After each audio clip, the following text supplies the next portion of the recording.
El bruxismo, ese apretar de la mandíbula, puede estar relacionado con problemas a nivel de hígado, por esa tensión, pero también con problemas a nivel del estómago. Si está en relación con el canal energético del estómago, seguramente tendrás alguna problemática, algún dolor, molestar a nivel de este órgano, del estómago.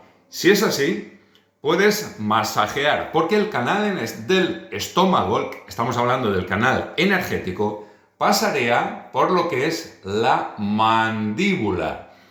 Por lo tanto, algo que puedes hacer es masajear con ambas palmas toda esa zona de la mandíbula. Estarías primero relajando esa musculatura y trabajando ese canal energético. Y eso sería así, ¿de acuerdo? Esto tendrías que hacerlo pues más o menos durante 1 minuto, varias veces al día.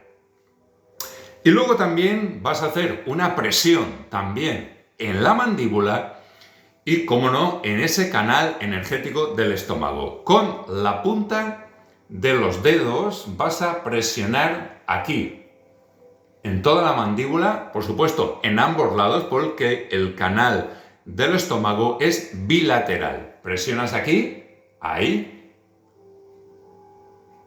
hacia abajo,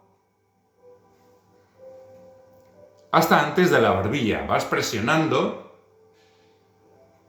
toda esa musculatura, siempre para aquí, por encima de la mandíbula. Presiones. Por lo tanto, ya sabes que tienes el masaje y luego las presiones, pues las vas haciendo varias veces también y lo repites varias veces a lo largo del día. Y verás cómo esto te ayuda en ese bruxismo.